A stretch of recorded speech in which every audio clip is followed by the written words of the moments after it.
आमच्या न्यूज चॅनलला लाईक करा, शेअर करा, सबस्क्राईब करा आणि बेल आयकॉनवर क्लिक करा।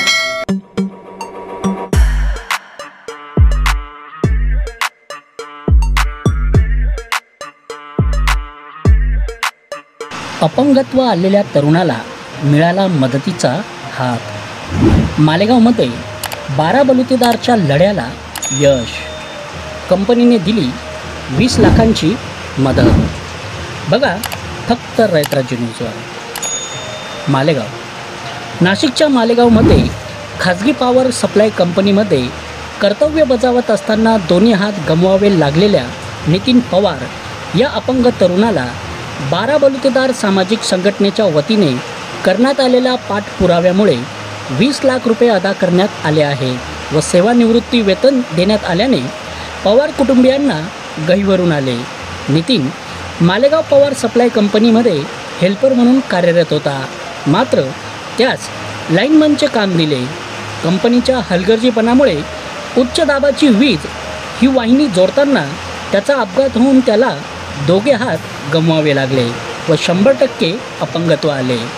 कंपनीने केवळ त्याला कुठलीही भरपाई न दिल्याने त्याचे कुटुंब उघड्यावर आले। 4 वर्ष चक्रा मारूनही दखल न घेतल्याने 12 बलुतेदार सामाजिक संघटनेचे बंडूकाका बच्छाव यांच्या नेतृत्वाखाली आंदोलन छेडत पाठपुरावा केला असता त्यांच्या आंदोलनाला आज यश आले।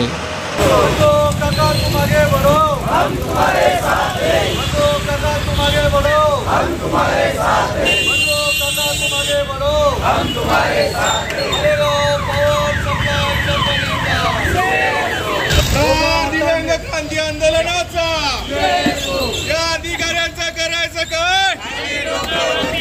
या अधिकाऱ्यांचा करायचं काय? नितीन पवारला न्याय, नितीन पवारला न्याय। बंडू काका तुम आगे बढ़ो, हम तुम्हारे साथ हैं। बाबा तुम आगे बढ़ो, हम तुम्हारे साथ हैं। बलुतेदार मंडळाचा कृपा दिव्यांग क्रांती आंदोलनाचा आज इतने लोग बैठे पूरे दिन बैठने का और जब से आंदोलन का पलटा बदलने का काम करेगा ये जिम्मेदार है। बराबर आजपर्यंत शब्द पलटवलेला है, मैंने कभी जुबान पलटाई नहीं। मैं किसी में से दान धर्म करने वाला आदमी हूँ। आज तुम उसको चेक दे दो, उसके खाते पे आरटीजी उसके खाते भर देगा, वो प्रूफ रहेगा।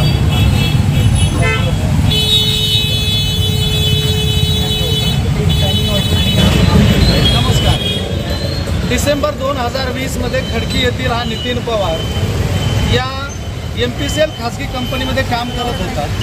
त्याला MPCL खाजगी कंपनीने हेल्पर म्हणून भरती केले आणि लाईनमनचं काम दिलं। त्या लाईनमनचा 11 kV लाईन जोडत असताना त्याला शॉक लागून त्याचे दोन्ही हात त्या ठिकाणी गेलेत आणि त्याचा नवा जन्म झाला। आज 4 वर्ष झालेत MPCL कंपनीने त्याला कुठलंही भरीव अशी मदत केली नाही, फक्त हॉस्पिटलचा खर्च केला आणि त्याचा लाईफ सुरक्षा विमा देखील त्यांनी पहिले काढून ठेवलेला नव्हता। म्हणून आपण 5 एप्रिलला 12 बलुतेदार फाउंडेशनच्या माध्यमातून आंदोलन छेडले होते। त्यांना त्या ठिकाणी इशारा दिलेला होता, परंतु त्यांनी भरीव मदत न करता 5 लाखाची मदत देण्याचे कबूल केले। त्याच्यावर आम्ही मान्य झालो नाही। नंतर त्यांनी सांगितलं की कलकत्त्याला परवानगीला पाठवलेलं आहे, संचालक डायरेक्टर बोर्ड त्याच्यावर विचार विनिमय करत आहे। आज 2 महिने होत आले, 2-2.5 महिने भरीव अशी काही मदत नाही। त्याच्यामुळे आज हे लाक्षणीय उपोषण आहे, लाक्षणीय आंदोलन या ठिकाणी करत आहोत। जर याच्यात त्यांनी आज तातडीने मार्ग नाही काढला तर येणाऱ्या उद्यापासून जोडे मारो आंदोलन, शेण मारो आंदोलन अशा प्रकारच्या आंदोलनांच्या दिशा ठरवल्या जातील। त्यांना जाग आणण्यासाठी आणि त्यांना धडा शिकवण्यासाठी आजचं हे लाक्षणीय उपोषण या ठिकाणी आंदोलन या ठिकाणी आमच्या सगळ्या 12 बलुतेदार फाउंडेशनच्या माध्यमातून या ठिकाणी केलेलं आहे। 12 बलुतेदार मित्रमंडळाच्या वतीने खडकी येथील नितीन पवारला न्याय मिळवून देण्यासाठी आदरणीय बंडू काका बच्छाव त्याचबरोबर उपस्थित सर्व 12 बलुतेदार मित्रमंडळाचे कार्यकर्ते नेते गेल्या 5 एप्रिल रोजी नितीन पवारने या वीज कंपनीमध्ये काम करत असताना आपले दोघं हात गमावले। आणि त्यासाठी त्याला नुकसान भरपाई मिळावी.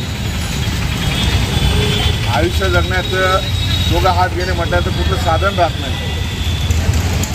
आणि याच्यासाठी मोठा असा मोर्चा 5 एप्रिल रोजी बंडू काकांच्या नेतृत्वावर या ठिकाणी या कंपनीच्या ऑफिसवर काढण्यात आला.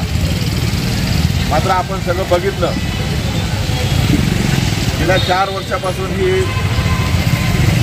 खाजगीकरणातून मालेगाव पॉवर सप्लाय कंपनी या ठिकाणी आली आणि या कंपनीने एक प्रकारे या मालेगावकरांवर दरोडा घालण्याचा प्रकार या ठिकाणी चालू केला. अशा नॉन टेक्निकल लोक, अर्धकुशल कामगारांमुळे नितीन पवाराला आज हे आपले हात गमावे लागलेले आहेत. आणि असं असताना अनेक जीव पण गेलेले, 2-3 जणांचा हे कधी बाहेर आलं नाही, पण 2-3 जणांचा मृत्यू यांच्या गलथान कारभारामुळे झालेला आहे. आणि आज गोरगरीब जनतेला यांनी जिना हराम करून टाकलेला आहे. आणि येणाऱ्या दिवसांमध्ये एक मोठं आंदोलन या ठिकाणी आपण उभारणार होतो. आणि ही कंपनी हिला कायमचं आपल्याला या ठिकाणी टाळं लावायचं आहे. आंदोलकांनी बोलण्याची संधी दिली त्याबद्दल मी 12 बलुतेदार मित्रमंडळ, त्यांचे सर्व पदाधिकारी आणि बंडू काकांचे या ठिकाणी आभार व्यक्त करतो. थांबतो. जय हिंद, जय महाराष्ट्र, जय श्री.